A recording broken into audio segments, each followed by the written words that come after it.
आज के वीडियो के अंदर हम डिस्कस करेंगे कौन से ऐसे ट्रांजैक्शन है जो आपके एआईएस के अंदर रिफ्लेक्ट नहीं होते हैं लेकिन आईटीआर में दिखाना जरूरी है, रिपोर्ट करना जरूरी है, या कई बार उस पर टैक्सेबिलिटी भी आ सकती है। तो 14 ट्रांजैक्शन के बारे में हम बात करेंगे। अच्छा, इसके साथ हम ये भी आपको बताएंगे कि एआईएस के अंदर कौन से ट्रांजैक्शन आ रहे हैं जो आपको आईटीआर में ना टैक्सेबिलिटी आएगी ना ही इनको रिपोर्ट करने की कोई रिक्वायरमेंट है। तो दोनों तरीके से देखेंगे जो एआईएस ट्रांजैक्शन को यहां पर आपकी इनकम टैक्स रिटर्न भरते वक्त ध्यान रखना है।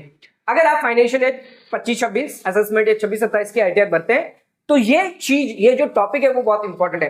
कई लोग यहां पर गलतियां कर रहे हैं, कई सारे ट्रांजैक्शन जो एआईएस में नहीं आ रहे हैं वो अपनी इनकम टैक्स रिटर्न में नहीं दिखा रहे हैं। उन्हें ये नहीं पता कि इनकम टैक्स डिपार्टमेंट अगर कभी भी नोटिस भेजेगा तो आपके सारे ट्रांजैक्शन दिखता है, लेकिन वो क्या करते हैं, जो एआईएस टीआईएस में ट्रांजैक्शन आ रहे हैं उसके बेसिस पर आईटीआर भर रहे हैं।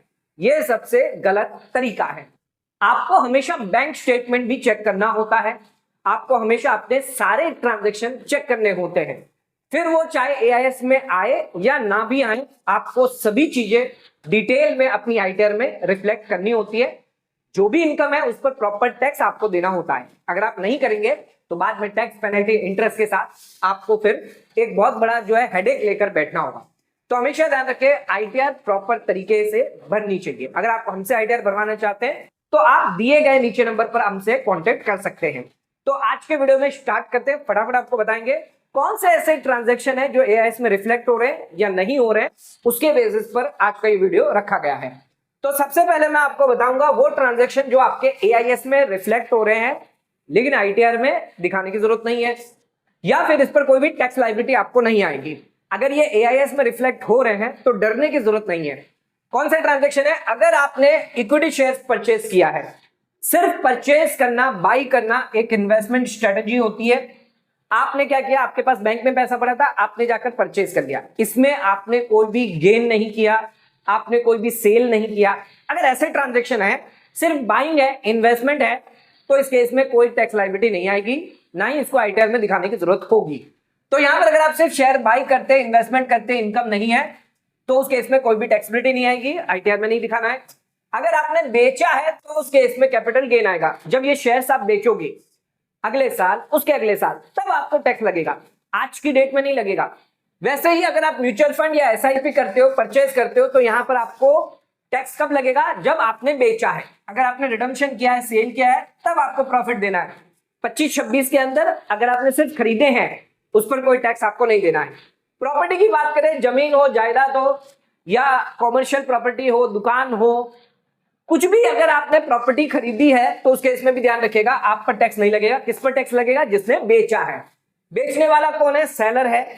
आप टीडीएस काट सकते हैं, 50 लाख से ज्यादा की प्रॉपर्टी है तो टीडीएस काट सकते हैं, लेकिन आपको यहां पर आईटीआर के अंदर कोई भी कैपिटल गेन नहीं दिखाना, क्योंकि आपने प्रॉपर्टी खरीदी है, आपने इन्वेस्टमेंट किया है, आपने अपना जो पैसा जिस पर ऑलरेडी टैक्स दिया हुआ है उस पैसे को इन्वेस्टमेंट किया है, तो आपको कहीं पर भी कर सकते हैं। अच्छा, उस पैसे को जहां इन्वेस्टमेंट किया वहां से कोई इंटरेस्ट, डिविडेंड, कैपिटल गेन हो रहा है, तब आपको टैक्स लगेगा। इन्वेस्टमेंट करने पर कोई टैक्स नहीं लग रहा।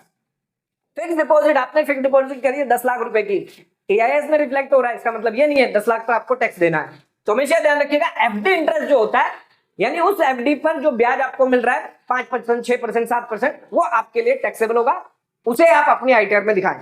एफडी को पूरा दिखाने की जरूरत नहीं है, यानी इनकम दिखाने की जरूरत नहीं है। तो ध्यान रखिएगा जो भी पैसा आपने डिपॉजिट किया है, ये आपका पैसा जिस पर ऑलरेडी आपने टैक्स दे दिया है, उसको वापस आपको टैक्स नहीं देना है। रिकरिंग डिपॉजिट हो गया, अगर आप पोस्ट ऑफिस में करवाते हैं, बैंक में करवाते हैं, तो सिर्फ जो ब्याज होगा वही आपके लिए टैक्सेबल है। अच्छा, एफडी मैच्योरिटी है या आरडी की मैच्योरिटी अगर आ रही है तो उस केस में यहां पर सिर्फ प्रिंसिपल अमाउंट जो होता है वो मिल रहा है। अच्छा, कोई इंटरेस्ट ऑलरेडी हर साल आपने टैक्स लगा दिया तो उस पर वापस टैक्स लगाने की जरूरत नहीं है, लेकिन अगर कोई इंटरेस्ट जिस पर टैक्स लगाना बाकी है, मैच्योरिटी पर अगर आपको कोई पैसा मिल रहा है, ब्याज मिल रहा है, तो वही जो आपका 25-26 के लिए टैक्सेबल होगा, उसी पर आपको टैक्स देना है। तो जो इंटरेस्ट पोर्शन जो आपको मिला है, जिस पर टैक्स नहीं लगाया है, जिसको आपने रिपोर्ट नहीं किया है, वो आप दिखा सकते हैं। क्रेडिट कार्ड बिल का पेमेंट अगर आप कर रहे हैं तो ये भी डायरेक्ट टैक्सेबिलिटी नहीं आती है। ध्यान रखिएगा कैश में कर रहे हैं, ऑनलाइन मोड से कर रहे हैं, ये वही पैसा है जो आपको सैलरी से मिला हो, जो आपकी बिजनेस से आया है, जिसको ऑलरेडी आपने आईटीआर में दिखा दिया है, इनकम दिखा दिया है, डिक्लेयर कर दिया है। अब ये अपना पर्सनल एक्सपेंस है। अच्छा, पर्सनल एक्सपेंस टैक्सेबल नहीं होता, तो अगर क्रेडिट कार्ड के बिल का जो पेमेंट्स है वो आप कर रहे हैं, मान लीजिए सैलरी आपकी 10 लाख की है और आप पेमेंट कर रहे हैं 5 लाख रुपए, कोई दिक्कत नहीं है, आपको इनकम टैक्स रिटर्न में दिखाने की जरूरत नहीं है। लेकिन दिक्कत कब आ जाएगी, 10 लाख की सैलरी पर 20 लाख का क्रेडिट कार्ड एक्सपेंस कर दिया, तो उस केस में ये एक बहुत सीरियस इश्यू है। बाकी के जो 10 लाख वो कहां से आया आपके पास, कहां से आपने पेमेंट करी है, क्या किया है, तो उसके बारे में आपको जानकारी रखनी होगी, डॉक्यूमेंट रखने होंगे। अगर ऐसा लगता है कि कोई 10 लाख की एक्स्ट्रा इनकम है तो फिर आप उसको आईटीआर में दिखा सकते हैं, अदरवाइज दिखाने की जरूरत नहीं है। कैश डिपॉजिट किया है बैंक में, ऑटोमेटिक दिखाने की जरूरत नहीं होती है, क्योंकि ये कैश डिपॉजिट हो सकता है मेरा बिजनेस सेल हो सकता है मैंने रेंट का पैसा बैंक में डाला हो। अगर ये मेरी इनकम है तो मैं इनकम में दिखा दूंगा, लेकिन अगर ये ऑलरेडी मैंने दिखा दिया है, कैश डिपॉजिट किया है, मान लीजिए मेरी पास सेविंग है, कैश विड्रॉल था वो पड़ा हुआ था, कैश विड्रॉल मैंने डाल दिया, ठीक है, तो ये सब चीजें हैं जो ऑलरेडी उस पर टैक्स नहीं लग रहा, तो उस केस में आपको आईटीआर में दिखाने की जरूरत नहीं है। बिजनेस सेल में दिखा सकते हैं, अगर आपकी बिजनेस इनकम है, बिजनेस सेल है, टर्नओवर है, तो टर्नओवर में दिखा सकते हैं, प्रॉफिट नहीं माना जाएगा पूरा का पूरा, ये भी चीज आप ध्यान रखिएगा। अच्छा, अगर आप खुद के अकाउंट से ट्रांसफर करते हैं, कई बार हम अपने अकाउंट से ट्रांसफर करते रहते हैं, तो वो यहां पर जो पैसा है, मूवमेंट्स ऑफ मनी है, वो कोई आपकी इनकम नहीं है। गिफ्ट अगर आपने रिसीव किया है, गिफ्ट पैसा आया है, चाहे ऑनलाइन से आया हो या कैश माध्यम से आया हो, रिपोर्ट हो गया आपके एआईएस में, तो ये पैसा जो भी आया है, ध्यान रखिएगा, एक तो कई सारी लिमिट है कैश को लेकर रेस्ट्रिक्शन रखे हुए हैं, तो उस रेस्ट्रिक्शन के अंदर होने चाहिए, क्रॉस नहीं होना चाहिए, पहली चीज। दूसरी चीज, अगर पैसा आया भी है, किससे मिला है, कैसे मिला है, वो सारी डिटेल आपके पास डॉक्यूमेंट होने चाहिए। आईटीआर में रिपोर्ट करने की जरूरत नहीं है, एग्जम्प्ट इनकम है, आप चाहें तो इस बार नया ऑप्शन आया है एग्जम्प्ट इनकम के अंदर, जहां पर अदर इनकम के अंदर आप receipt not in nature of income के अंदर दिखा सकते हैं, जिसके रिगार्डिंग डिटेल वीडियो हमने बनाया है, तो वो आप जाके चेक कर सकते हैं। होम लोन हो गया, पर्सनल लोन हो गया, एजुकेशन लोन हो गया, व्हीकल लोन हो गया, ये पैसा जो भी आपके खाते में आता है, ये लोन है, लाइबिलिटी है, ये इनकम नहीं है, इसको आप receipt not in nature of income में रिपोर्ट कर सकते हैं। अब आ जाते हैं, अगर आपने गोल्ड परचेस किया, कई लोग गोल्ड परचेस करते हैं 2 लाख रुपए से ज्यादा का कैश में कर दिया, अब आपकी रिपोर्ट कर दी ज्वेलर वाले ने, तो ये आपके एआईएस में रिफ्लेक्ट करेगा, लेकिन आपकी ऑलरेडी सैलरी से, बिजनेस से इनकम थी, उसी से तो परचेस किया है, तो ये आपका खर्चा है, इसको आपको इनकम में दिखाने की जरूरत नहीं है, आईटीआर में दिखाने की कोई रिक्वायरमेंट नहीं है। सोवरेन गोल्ड बॉन्ड हो गया, same NPS contribution, PPF deposit, NSC purchase किया है, तो ये सभी चीजें जो है वो आपने इन्वेस्टमेंट किया है, इन्वेस्टमेंट जो भी आप कर रहे हैं अपनी उसी टैक्स आफ्टर टैक्स इनकम से करते हैं, तो उस केस में आपको उसे इनकम में दिखाने की जरूरत नहीं है, भले ये एआईएस में रिफ्लेक्ट क्यों ना हो रहा है।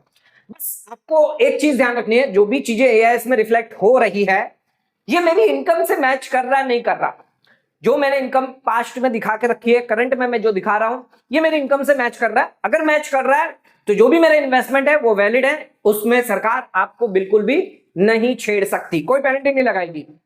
अच्छा, फॉरेन रेमिटेंस, कई बार हम ट्रैवल करते हैं, फॉरेन करेंसी ले लेते हैं, खर्चा कर लेते हैं घूमने फिरने पे या मेडिकल खर्च कर लेते हैं, जो भी आप खर्चा करते हो फॉरेन रेमिटेंस, तो ये भी एक एक्सपेंस होता है जो एआईएस में आपको रिफ्लेक्ट होगा, लेकिन इस पर कोई टैक्स देने की जरूरत नहीं है। इसके अलावा अब बात करते हैं हम ऐसे ट्रांजैक्शन के बारे में जो आपके एआईएस में नहीं आते, सबसे इंपॉर्टेंट है, जो आपको एआईएस में नहीं दिखेंगे, और कई लोग ये स्किप कर रहे हैं, जिसकी वजह से फ्यूचर में उनको दिक्कत आ सकती है। तो ये ट्रांजैक्शन आपको आईटीआर में दिखाना भी पड़ सकता है, और कई बार यहां पर आपको टैक्स भी देना पड़ सकता है। इंट्राडे शेयर ट्रेडिंग अगर आप करते हो तो ये बिजनेस इनकम मानी जाती है, स्पेकुलेटिव बिजनेस इनकम में आता है, चाहे प्रॉफिट हो या लॉस हो, आईटीआर में दिखाना मैंडेटरी है। ये आपके एआईएस में नहीं दिखता, ये ध्यान रखिएगा, अभी इसकी रिपोर्टिंग नहीं हो रही है, आने वाले समय में जब होने लग जाएगी, धड़ धड़ करके सभी को नोटिस आने लग जाएगी। लोग क्या कर रहे हैं, सिर्फ इक्विटी म्यूचुअल फंड को यहां पर capital gain short term long term करके आईटीआर फाइल कर रहे हैं, जबकि इंट्राडे एफ&ओ, चाहे वो प्रॉफिट हो या लॉस हो, ना लॉस क्लेम कर रहे हैं, अच्छा प्रॉफिट जो है वो भी नहीं दिखा रहे हैं, जिसकी वजह से आपको फ्यूचर में दिक्कत आ सकती है। फ्यूचर हो गया, ऑप्शंस हो गया, एफ&ओ, ये आपकी नॉर्मल बिजनेस इनकम में आता है, चाहे प्रॉफिट हो चाहे लॉस हो, इसके लिए आपको आईटीआर में दिखाना मैंडेटरी है। क्रिप्टो ट्रांजैक्शन अगर आप फॉरेन एक्सचेंज से कर रहे हैं, अगर इंडियन एक्सचेंज से कर रहे हैं तो आप एआईएस में रिफ्लेक्ट होगा, लेकिन ऐसे क्रिप्टो ट्रांजैक्शन जो आप फॉरेन एक्सचेंज से ट्रेडिंग कर रहे हैं, तो उस केस में कोई रिपोर्टिंग नहीं हो रही है। हालांकि अभी एक लेटेस्ट नोटिफिकेशन आया है सीबीडीटी का, कि इस साल से जो है वो फॉरेन इनकम्स या एसेट जो है वो रिफ्लेक्ट होनी चालू हो जाएगी, लेकिन पिछले साल के लिए अभी नहीं है। तो ध्यान रखिएगा, अगर आपका कोई क्रिप्टो ट्रांजेक्शन है, फॉरेन एक्सचेंज है, तो उसे आईटीआर में जरूर दिखाएं। साथ में शेड्यूल एफए जरूर भरें, अदरवाइज 10 लाख की पेनल्टी है। फॉरेन इनकम हो गई, foreign bank account, shares, mutual fund, immovable property, ये सभी आपको शेड्यूल एफए में दिखाना मैंडेटरी है। इनकम जैसे सैलरी इनकम हो गई, interest, dividend, capital gain, rent income, pension income, ये सारी की सारी आपको दिखाना जरूरी है। अगर इस पर डीटीए का बेनिफिट मिलता है तो वो भी आपको लेना है। एफएसआई जो है शेड्यूल आपको भरना पड़ेगा, इसमें कई सारी चीजें आपको ध्यान रखनी है। आईटीआर 2, आईटीआर 3 इसमें जाता है, आईटीआर 1 और आईटीआर 4 गलती से ना भरें। ध्यान रखिएगा, अभी फिलहाल जो है वो कम कंट्री से, 100 से कम जितनी कंट्रियां हैं उनसे रिपोर्टिंग होगी आने वाले समय में, लेकिन ध्यान रखिएगा ये सारी रिपोर्टिंग करना मैंडेटरी है। ये रिपोर्ट नहीं करोगे, सरकार ने कहा है foreign income, foreign assets mandatory है, नहीं करोगे 10 लाख की पेनल्टी है। तो ध्यान रखिएगा 10 लाख की पेनल्टी ना लगे, इस वजह से ये foreign income, foreign bank account, कुछ भी अगर आपका फॉरेन एसेट्स है उसके लिए शेड्यूल प्रॉपर भरे, इनकम प्रॉपर रिपोर्ट करें। अच्छा, कई बार कैश डिपॉजिट सेविंग अकाउंट में 10 लाख से अगर आपने कम जमा कर दिया तो रिपोर्टिंग नहीं होगी एएस में, लेकिन अगर वो कैश डिपॉजिट किया हुआ है, प्रॉपर्टी का है, तो 100% टैक्स पेनल्टी लग सकती है। अगर वो आपकी बिजनेस सेल है तो उसे बिजनेस में दिखाकर इनकम दिखाना जरूरी है। अच्छा, कैश डिपॉजिट या विड्रॉल करंट अकाउंट में किया तो सेम, भले ही 50 लाख से कम भी क्यों ना है, एआईएस में नहीं रिफ्लेक्ट होगा, लेकिन आईटीआर में इसको कई बार दिखाना पड़ सकता है। अगर आपका बिजनेस सेल्स हो गया, अगर ये प्रॉपर्टी का ट्रांजैक्शन है, तो उस केस में आपको पेनल्टी लग सकती है, 100% पेनल्टी है 2 लाख से ऊपर। फिक्स डिपॉजिट ध्यान रखिएगा, 10 लाख से कम की अगर आपने करवाई है, एआईएस में रिफ्लेक्ट नहीं हो रही है, कैश में करवाई थी, लेकिन ध्यान रखिएगा एफडी कैश में भी अगर आपने करवाई है, इसका सोर्स बताना आपके लिए जरूरी है। नोटिस अगर आती है तो सोर्स इसका जरूर आपको पता होना चाहिए।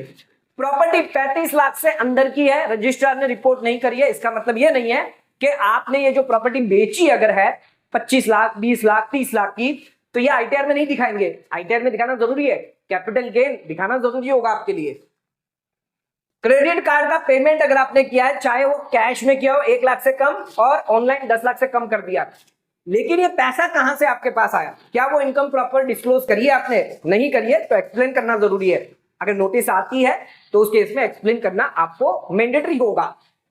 शेयर्स अगर आपने 10 लाख से कम के परचेज किए या म्यूचुअल फंड हो गया आपके, तो इन ट्रांजैक्शन को ध्यान रखिएगा, आपको इनमें बेचा है, शेयर्स बेचे हैं, म्यूचुअल फंड्स बेचे हैं, तो उस केस में आईटीआर में दिखाना जरूरी है, मैंडेटरी है। कई लोग क्या कर रहे हैं, छोटे मोटे शेयर ट्रांजैक्शन है, म्यूचुअल फंड के ट्रांजैक्शन है, 5 लाख 10 लाख इसको छोड़ रहे हैं, इसकी वजह से क्या भर रहे हैं, आईटीआर 1 भर रहे हैं, आईटीआर 4 भर रहे हैं। ऐसी गलती ना करें, ऐसी गलती करने पर आपको 100% नोटिस आएगी।